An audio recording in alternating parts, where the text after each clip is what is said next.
Hello, Taurus, Sun, Moon Rising, and Venus signs. Kamusta kayo? Sana po ay nasa mabuti kayong kalagayan. Welcome back po sa Star Tarot. At kung bago kayo rito, welcome din po kayo.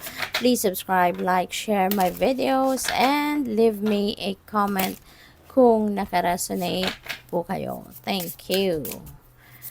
So, tingnan natin ang mga messages ninyo sa usaping pag-ibig.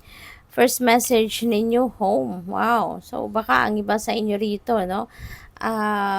Baka kayo ay magpapakasal na, no? Or po pwede rin na magsasama na kayo sa iisang bahay, sa iisang bubong, no? Ng inyong person. So, po pwede ng iba sa inyo dito, siguro you are already building your house, your own home. At po pwede rin ang iba sa inyo ay kasi nagdinegosyo kayo, no? Po pwedeng nagpatayo kayo ng bahay because yung buy and sell ba? You know, nagbi-build kayo ng bahay tapos binibenta ninyo, po pwedeng gano'n, ano? So, po pwedeng nasa real estate, no? Yung inyong negosyo, po pwedeng ganun din ang ganap. Siguro, yung person din ninyo, yung magiging jowa ninyo or yung jowa ninyo mismo, baka kasama ninyo sa trabaho, no? Kasama ninyo sa negosyong ito. We have Ice Queen. Wow. So, maybe ang iba sa inyo is dealing with someone na siguro taga ibang bansa, no? Or baka nasa ibang bansa, pwedeng kalahi din natin pero nasa ibang bansa na bansang may malamig na klima, no? Pwedeng nandoon sa nag-snow sa ngayon. Pwedeng nandoon siya. And this could be pwede rin na ikaw ito, Taurus, no? Pwedeng ikaw ito, si Ice Queen. Pwedeng ikaw ay isang nanay na, pwedeng ikaw ay single mom, 'di ba? Divorcee, yung ganon. And you are single right now, no? So, good luck sa iyo. Kasi pwede na meron ditong makikilala ka, no? Maaring makilala mo sa trabaho, 'di ba? Yung person na 'yan na maaring manligaw sa iyo or maaring maging karelasyon mo. 'Yun ang napipick up ko diyan. So we also have wave of power, a surge of power, upswing in energy, accelerating movement. So mukhang ang iba sa inyo dito is full of energy, Pwedeng ang iba sa inyo galing sa pagiging lugmok, pagiging malungkot, pagiging walang gana sa buhay, tapos ngayon siguro there is an energy shift at mas magiging energetic kayo sa ngayon. Maaaring meron nang nag-i-inspire sa inyo, pwedeng ganun. So there could be excitement, 'di ba? Dito sa siguro magbabagong buhay na. 'Di ba? Someone is inspiring you, maybe meron nang liligaw or merong nililigawan or merong liligawan, something like that, no? Na parang ito yung pagkakataon na parang nabuhayan kayo ng loob, no? Yung ganon. So, good luck sa'yo. Keep going. Endurance. Ayan, sabi dito. So, ito na nga yung gagawin ninyo. Diba? You are going to keep going. You are going to go with the flow, no, of life dito. At lalong-lalo na ngayon na parang nabuhayan na kayo or mabubuhayan na kayo ng loob, mas may inspire na kayong muli sa ngayon. Kaya just keep going kasi hindi naman natatapos yung natin, yung chapter ng buhay natin dahil lang sa isang hindi magandang pangyayari sa buhay natin, dahil sa separation, dahil sa breakup. Our life doesn't end there. Our love life doesn't end there, 'di ba?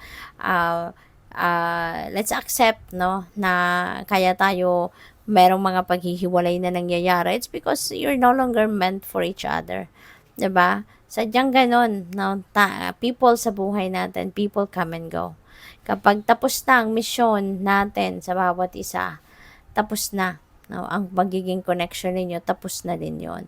Mapuputol na, kaya merong mga naghihiwalay. Kasi you have done already your purpose sa taong yon. At yung taong yon have done already the purpose din sa buhay mo. Diba? And you will be heading towards the next person, no?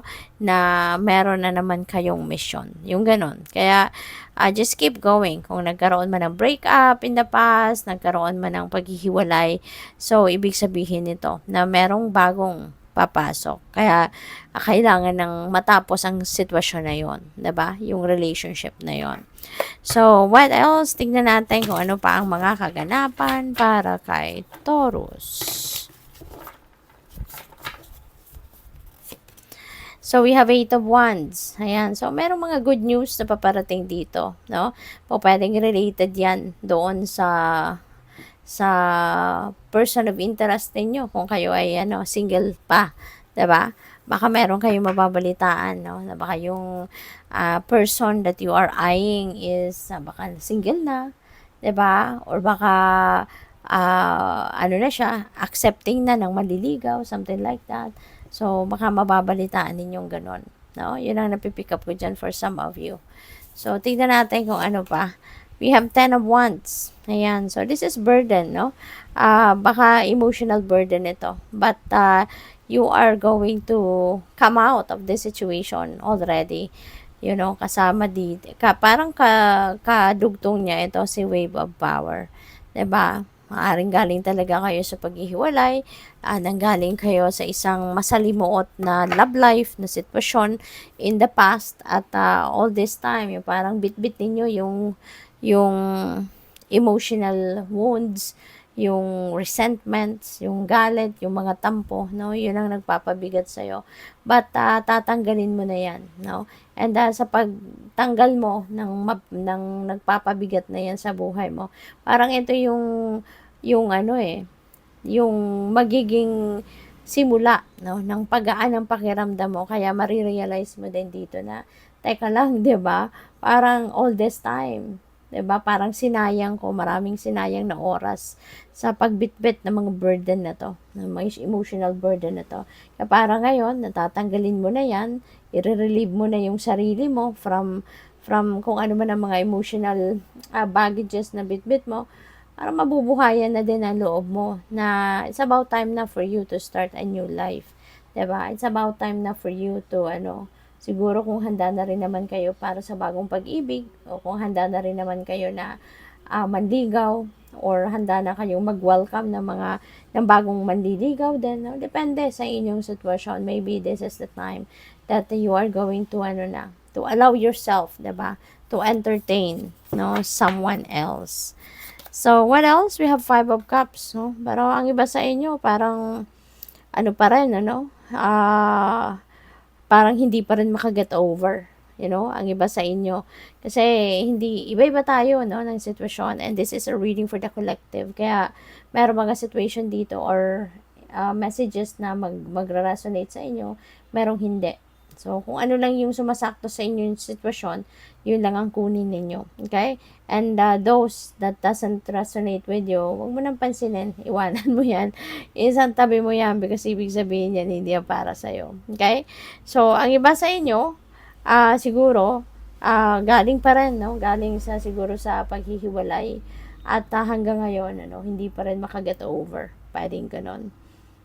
Hindi pa rin makaget over. Hindi pa makapag-move on, but yeah, it's understandable kasi everything is a process naman, no? Lalo na ang usaping puso, usaping pag-ibig, it's easy said than done, na mag-move on, but it's really difficult, no? It's really difficult, lalo na kung wala pang acceptance, wala pang forgiveness, diba? Mahirap mag-move on. Kaya take your time, take your time, huwag magmadali kasi walang shortcut, no, sa healing. So, what else? We have 9 of Cups. Wow. So, ang iba sa inyo dito, no? Feeling ko, itong dalawang ito, related din dito. At saka dito sa 10 of Wands. Kasi si 9 of Cups, this is time for falling in love. So, siguro, ang iba sa inyo dito, kung sino man, kung anong klaseng tao man ang winuwish ninyo na magkaroon kayo or maging karelasyon ninyo, baka ito na yon. Baka ito na, dadating na. Baka siya na yung dadating sa buhay mo sa ngayon. Kaya, maaaring magka-love life na ang iba sa inyo rito. Kung galing kayo sa paghihiwalay, siguro for the longest time, 'di ba, na nabakante kayo, baka ngayon eto na yung dadating na tao sa buhay mo, baka ito na yung wini-wish mong klase ng tao, 'di ba? Na sana ay maging karelasyon mo, baka eto na siya. So, good luck. Thank you for watching. Love and light. Namaste.